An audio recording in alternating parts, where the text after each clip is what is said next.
This is the San Martin, legendary tier Pan American cruiser and the pinnacle of, well, theoretically the pinnacle of the new Pan American cruiser line that's in early access. To be fair, my view of this line might be a little bit skewed because this is the only ship I've played in it so far. And I hate to say this, but I haven't been impressed. Every match I've played in this ship, I've just sort of wondered, why wouldn't I play any other light cruiser at legendary tier? I think this may be the worst of them. Now, that doesn't mean it's irredeemably bad and trash and you can't do anything with it.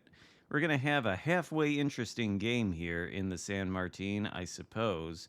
But I think everything we do in this game could have probably been done better by any light legendary tier cruiser. I just don't really see the selling point here, and I'll explain about why. But first, before we get into the meat and potatoes, I'll show you my commander build. It is Lisboa, and this guy is the commander that you can get for completing the current calendar event. He's got a lot of skills that buff the consumable duration and whatnot, which frankly I don't understand on this because I don't think this thing has a ton of great consumables. And we've got him spec'd for double concealment in his inspirations between Makawa and Swirsky because the detect on this cruiser in particular is not really good, even with those two guys, considering all the other stuff about it.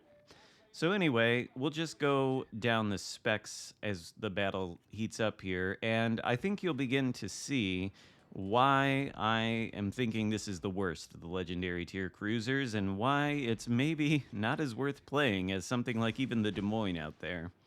We've got, to begin with, 49,800 HP, which is fine, but the armor is 25 millimeters everywhere, aside from the waterline citadel belt, and then the deck armor is actually 30 millimeters. So I suppose if some battleship shells are coming in vertically at you and they hit that 30 millimeter plate on the deck, they could bounce off. But the citadel sits above the waterline. It runs from the front turret to the back one, and I think it should be easily accessible. There's just not a lot of protection here, I suppose. And on top of that, if you take a look at the consumables, you'll notice we've got a fancy looking sonar in the first consumable slot, smoke screen in the second, fighter plane in the third. In that second slot, you can choose between a smoke screen with a smoke dispersion time of 106 seconds and a reload time of 228. You get four of them with, I think, commander skill fully packed in the legendary row. And they're sort of like the Pan-Asian smokes, I guess, but not really. They last for a while, certainly, but they do take a while to come off of cooldown once they've finished. And in that slot with the smoke screen, you can trade it out for a heal, which restores 348 HP per second for a duration of 30 seconds. I've heard around the internet that this heal restores more citadel damage, but at 348 HP per second, it's not what you would consider a super heal, and for some reason, you have to give up the smoke screen in order to use it. I think the smoke screen goes a long way to extending the survivability of this ship. I don't know how well it would do without it, but at the same time, it's a little bit of a catch-22. Which one do you go with, the smoke or the heal? I honestly don't know, and I don't know why you have to make that choice, considering the third consumable slot is a choice between Catapult Fighter, which is more or less useless, and DFAA, which is 100% useless, if there's no planes to use it against, and there are not in this battle. I don't know why it's not a choice between heal and DFAA or heal and fighter plane in the second slot. I think that change would go a long way to making the cruiser worth playing. And then I suppose while we're on the subject of the consumables, we can talk about the advanced sonar, which to me just reads like a gimmick that they gave this line because they didn't really have many other ideas. There's not too much of a difference between this thing and a regular sonar. This has a ship acquisition range of 5 kilometers, torpedo acquisition range of 3.9, and it lasts for 99 seconds, but it's got a special effect that shows the bearing to the nearest launch point of a torpedo fired from an enemy ship within 10 kilometers for 15 seconds. So, if you're within 10 kilometers of an enemy, they launch a torpedo, you get an RPF indicator with like a triangular torpedo looking image over it that points in the direction of the enemy ship that launched the torpedoes. That's it. And it seems to work even if the sonar is not active, which I don't know if that's a bug or not. We might be able to see an example in this battle. There is still one enemy destroyer left. And if I remember correctly, we are going to get within 10 km of him, and then you'll see the effect of this advanced sonar. But I don't really think that tells you anything that good map awareness and good game sense wouldn't tell you. There, in my mind, is effectively no difference between this and regular sonar. And if anything, I would think a battleship would have more of an advantage knowing the direction that torpedoes are coming from. A cruiser like this is at least going to be more maneuverable, and it's got the sonar to begin with, so it's going to spot the torpedoes at like 4 km. There's going to be plenty of time to dodge. As for the rest of the specs, I think we've covered the survivability enough. The main battery guns are all right. They're light cruiser-sized guns, 152 millimeters, and it's got an unusual number. It's got 2 turrets with 2 guns, and then 2 turrets with 3 guns. So, not exactly a conventional number. They range out to 15.5 kilometers with nothing built into the range.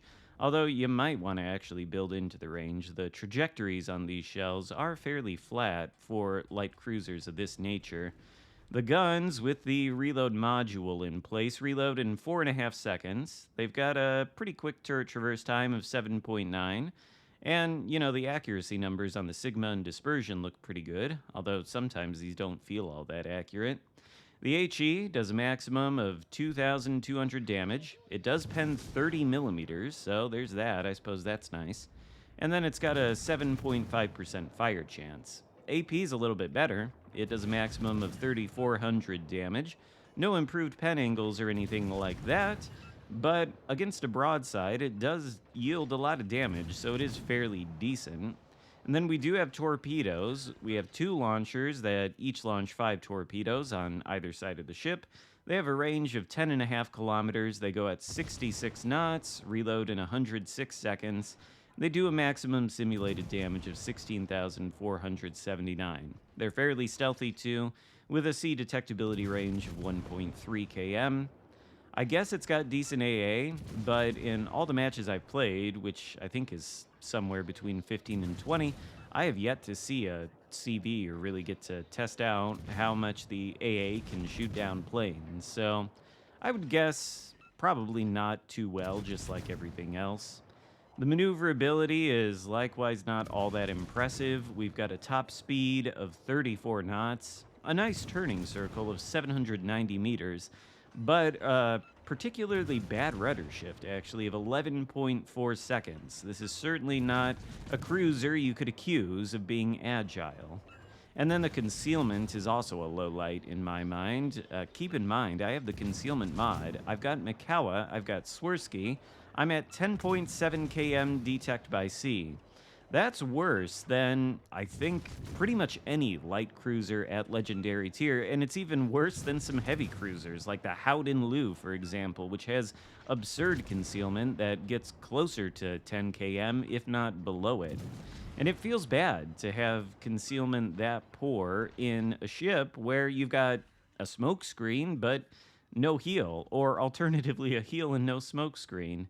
And speaking of the smoke screen, too, I should mention that this thing has a pretty big smoke firing penalty, 7.1 km. So you can be pretty easily spotted inside of the smoke screen if you get too close to the enemies.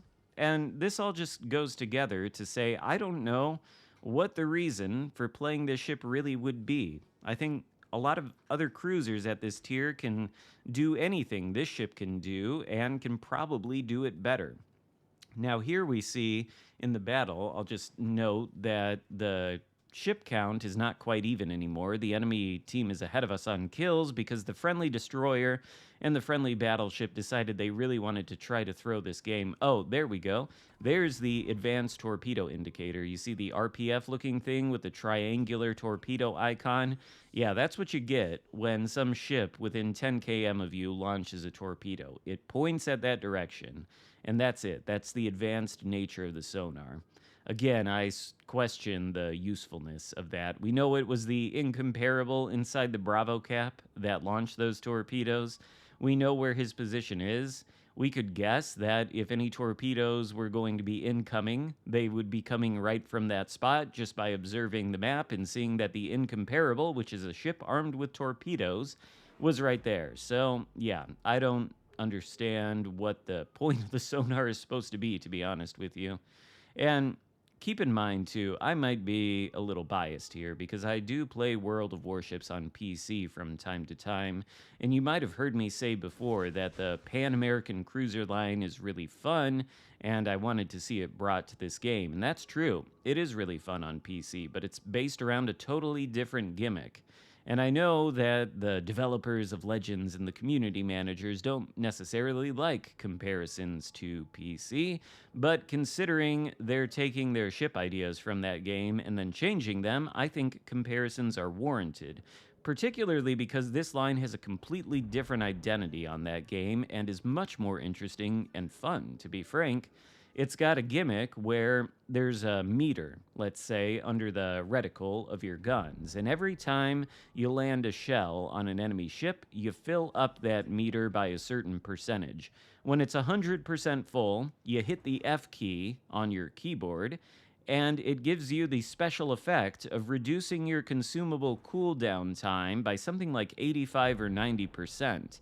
And then on top of that, this line is equipped with radar, sonar, a super heal, and with that consumable gimmick, it means that provided you're in the right position where you can continuously do damage to enemy ships with its main battery guns, you can repeatedly fill up that meter and hit that F key to reduce the consumable cooldown. So you can chain your super heals together.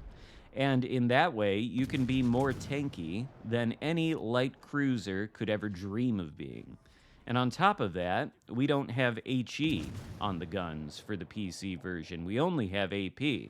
So the things sort of struggle, in a sense, to do a lot of meaningful damage with AP that doesn't have improved pen angles, but as you can see, is pretty good against broadsides. You know, there's some 4K salvos against the main. The AP seems to be pretty similar to what you get on the PC. But without that gimmick and without the ridiculous suite of consumables, these things don't have anywhere near as much utility on Legends, and they're nowhere near as interesting or fun. When you've got the type of light cruiser with no armor and a super heal that you can essentially chain together on demand, provided you are influencing the outcome of the battle by dealing some damage to the enemy ships, that sort of totally changes the way you're going to think about how you play a light cruiser and where you can position it. You can be ridiculously aggressive if you've got that kind of gimmick, but this ship and this line on PC, what it is effectively is an HE farming cruiser in a smokescreen.